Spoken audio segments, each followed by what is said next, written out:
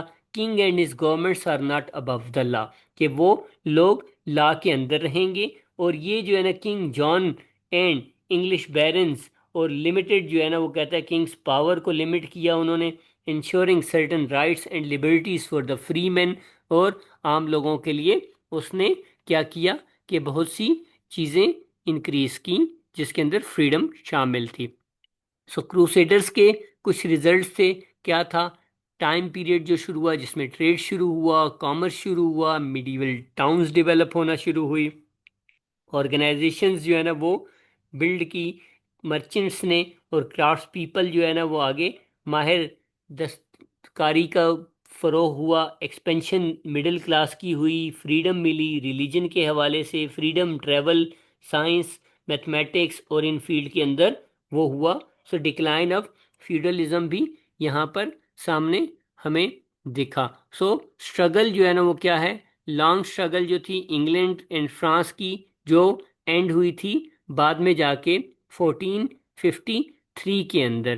اسی طریقے سے آگے آپ کو فردر ایلیمنٹ ملیں گے جو ہم دیکھیں گے نیکسٹ لیسن کے اندر، کہ کس طریقے سے شیولرک کوڈز اور کس طریقے سے بہادری کی ایلیمنٹس وہ ہمیں لٹریچر کے اندر، جیفری چوسر کے اندر، اور اسی طریقے سے اور جو امپورٹنٹ رومانسز تھے ان کے اندر ہمیں ملتے ہیں۔ سو یہ ایک جو انٹروڈکٹری لیسن تھا وہ بیک گراؤنڈ سے ریلیٹڈ تھا، جو ہم نے مڈل ایجز میں دیکھا اسٹیبلش ہوتے ہوئے کس طریقے سے فرینچ کلاسز نے اپنا کنٹرول اسٹیبلش کیا towards the language, towards the culture, towards the custom and towards the ideal of chivalry. So in related, if you have any question, you can reach me out through the comment section. Till then, stay happy and stay blessed.